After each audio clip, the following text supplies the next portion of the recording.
Okay, ladies and gentlemen, coming up right away, we're going to be joined with our next guest today, none other than Sean Duggan OBE, Chair of Sussex Partnership NHS Foundation Trust. Now, Sean has been the Chief Executive of the NHS Confederation's Mental Health Network since 2016. Welcome to the studio, Sean. Thank you very much. The magic of TV, all has changed. Well, welcome. And tell us a little bit more about you, Sean, and your day-to-day role.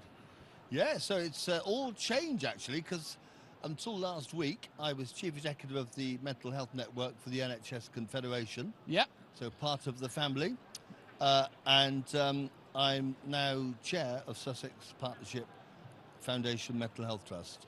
So after 45 years in executive positions, the way I've sold it to my family is I'm semi-retired, doing chair, so swapping from exec to non-exec. And very early days, but enjoying it. So back into the real world front line of providing services. Fantastic. And in terms of sessions you've done some already today? Yeah, so I came up a few hours ago and I was doing a session around health and housing, and it was sort of crossing the borders.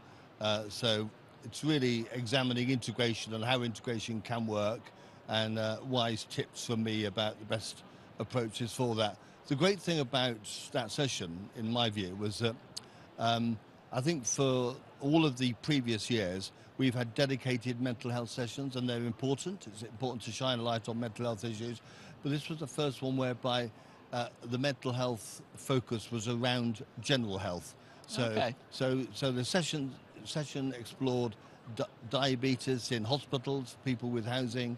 It explored people in primary care for housing, homelessness, and my areas around mental health and how we should integrate housing and mental health, given the fact that the best way for mental health recovery is for people to have somewhere to live, paid work, aspirations or real paid work, and relationships. So to have a focus around housing was really good.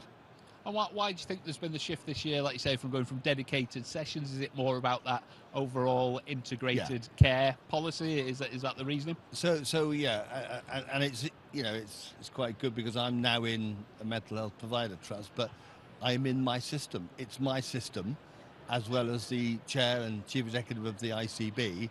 I feel it's part of my system. So that's why it's happened. Yeah, because we're really trying to integrate, and it's important to, as I say, prioritise mental health, have a focus on mental health, but do it as part of the wider system. That's the acute hospitals, primary care, community, and learning disabilities with mental health. Where we share the problems of the system, but we're also key to the solutions. It must be quite exciting, though, it being, like you say, almost part of your own system and what you've implemented and seeing it all happen, all come to life. I think that's the bit I'm really quite proud of in many respects. The policy work and the designing new models of care in my national role, well, really for the last 22 years, but with the NHS Confederation over the last 8 years, and then bringing that knowledge, experience, and know-how into the system, into the Sussex system, and my colleagues within the system. Stephen Lightfoot, for example, the chair of the ICB, respects that and sees that I will have something to offer with my national experience. So make it work. If you've got that experience, make it work. Oh, absolutely, and it's great you're in a position to be able to deliver that, share that experience. But take us back, because I like to know a little bit about some of our speakers, some of the guests in the studio. Yeah. Why healthcare? What was your sort of original inspiration to get into the industry as a whole? It's very, it's in some ways it's quite a romantic story in that I was born and brought up in Salisbury. My mother and father were from south coast of Ireland, and both in mental health. My father used to run the mental health hospital in Wiltshire, where I was born, and my uncles and my father's friends and my mother's friends were all in mental health nursing. Okay. So when it got to that point where my father said, "Come on, son, what are you going to be doing for an occupation profession?" I said, "Well, it's just, we don't need to have a long discussion about this, Dad. I'm going in to be a mental health nurse." Funnily enough, he tried to dissuade me from doing that, but it didn't work. It was, I always say it's sort of part of my heart, really. So he also had a small business next door to us. We had a home where we were looking after people recovering from mental health problems. So that's, back in the 1980s, 1970s, 1980s. So I went into mental health nursing and then had a sort of fairly traditional career in the NHS.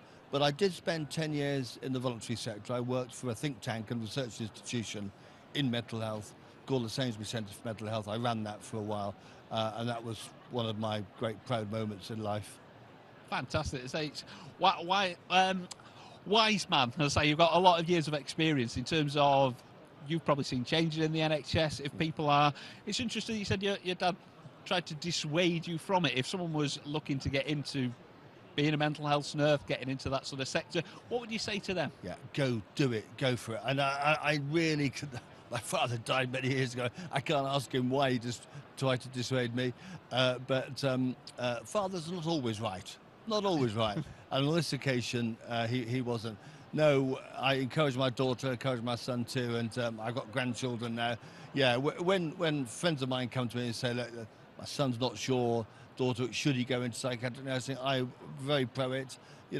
For me, I've seen the world, and when I worked for that research institution, I traveled the world on lecture tours, etc. And, you can go into academia, you can go into management, all sorts of avenues are open to you. And if you go into psychiatry, it doesn't have to be psychiatry, you can go off into primary care, wherever it may be. And, it's the biggest employer, the NHS, biggest employer in Europe, or one of the biggest. So that would indicate, wouldn't it, that there's a huge scope for opportunities if you want it. That's like, it's nice to hear your passion, genuine passion. I've spoken to a few people today, and it is, some people aren't coming to our industry at Skate, but I feel like this expo, this industry, the healthcare industry, the NHS, there's that genuine passion for what everybody does, and trying to help each other out, make that care system better, and it's just amazing to see. Yeah, and I think passion is quite important. And in my world, in mental health, it's really important to stay close to service users and patients. The voice of the service user is of paramount importance. I don't see it quite so much within the wider system, but in mental health, we really treasure that. So, for example, the job I was doing for the NHS Confederation, we have two service users, one active service user on our board, and designing and helping us to look at our programme of work into next year, evaluating the previous year. We wouldn't dream of doing it without service user involvement, and the passion for that, I think, is quite good. How do you think the sort of approach to mental health has changed over the years? Is it because back in the day, let's say, it's probably a bit of a taboo subject for a lot of people? How do you find it in the sort of modern day these times? So the NHS Confederation and the Mental Health Network have a lot of voluntary sector members, so Mind, Rethink, Turning Point. These are Mental Health Foundation we work with closely, and these are organisations that have been working on the stigma for mental health, and the Big Lottery Fund funded Mind and Rethink to tackle that. Now, we've come some way, so it's changed enormously. It's, look at now at people in school, they've seen programmes in school. My granddaughter came home the other day and said we had a session on mental health, and we've got one next week. I'm looking forward to it. And we're learning about mental health well-being. Fantastic. Now, we wouldn't have done that years ago. So we've come a long way, but we still come across the stigma. We still come across employers where they don't have a compassionate approach to people with mental health problems at work. And we do know that absenteeism, people not being able to be productive at work, one of the biggest causes of that are mental health problems. And why aren't we all doing something about that? So it's people like you who are going to change that, though, as I say, like literally that dedication, that passion. So I say, I'm personally pleased that you were in the position where you are you've got that experience and the opportunity to make a real difference now. Thank you for listening. Thank you for listening. Yeah, it's been a pleasure. Final question before you disappear: if anyone hasn't been to the NHS ConfedExpo before, they're thinking of possibly coming down tomorrow or next year, perhaps. What would you say to them in terms of this as a show? I would say hot-footed. Get here. It must be one of the biggest health care conferences in Europe.